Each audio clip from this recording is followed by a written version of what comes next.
Alright, so we have a condensing fan motor, and it's a 1/4 horsepower. It's 1075 RPM, and it's 208, 230 volt. The important thing is the capacitor rating, so it's a 5 microfarad by 370 VAC. And here's the motor. So I want to just briefly go over the wires and what they mean. There's 2 brown wires that you're gonna find on your motor. One solid black and one has a white stripe down it. These are your capacitor wires. So you can hook them both to a run capacitor, or you could take one of them out, we'll go over that later, and you could hook it right to a run start capacitor that's already in your condensing housing already. Then you're gonna have a green wire. It's a ground wire. It's an apparatus ground, so it's gonna go straight to a bolt somewhere, wherever's most convenient for you to hook up, usually to the grate on the top. Then you're gonna have 2 wires, black and a white. It might be different colors if you're getting aftermarket motors, but you'll have 2 solid wires and they'll be stripped, and these are gonna go straight to power. So this is gonna have single phase 208, 230 volt.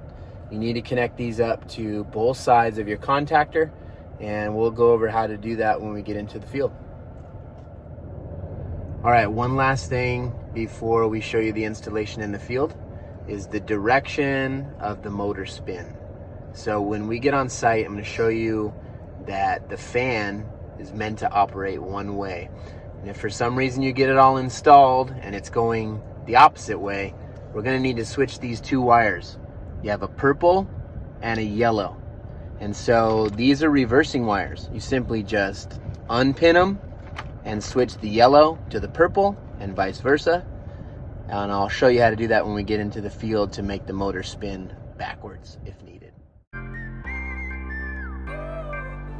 right, so step 1, we're gonna remove this grate because the old motor is right here and the unit is on and no fan is spinning. So we know right away that there's a problem with the motor, or it could be this capacitor in here. So you can test both. We're not going to go over how to test this kind of stuff right now because I already know that the fan motor is the problem. So what we're going to do is we're going to put a brand new fan motor in here. We're going to put a brand new capacitor in here. And first step is take off the grate. Here we go.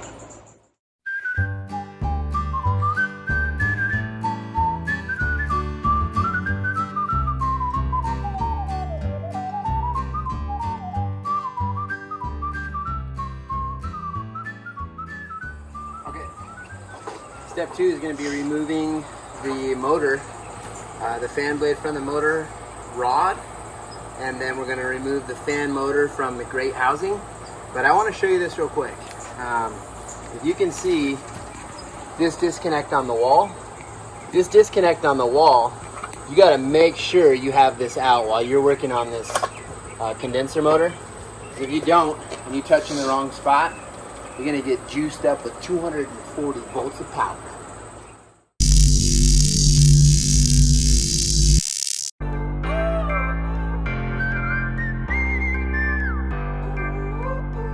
I met her in the fall, but her name was Spring. A mud hut, no fluff in reality.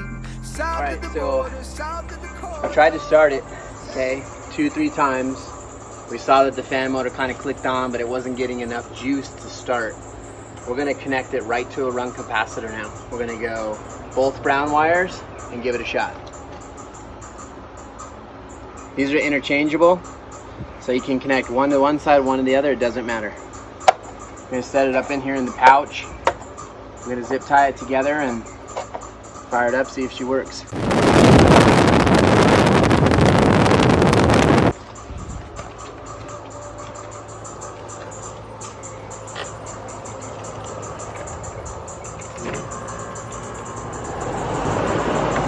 Okay, now I think our fan motor is spinning the wrong way. We went over that. Yeah, it's spinning that way. So we're going to go ahead and reverse the wiring on the purple and yellow.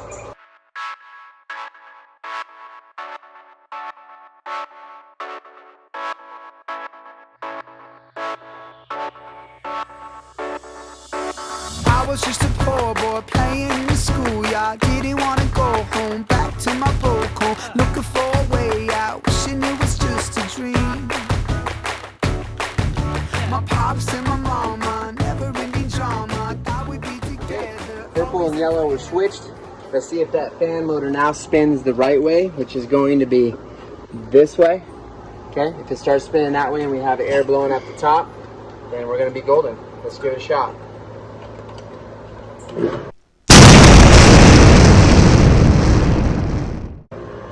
And there we go. Alright, we're going to button up. That's how you install a condensing fan motor.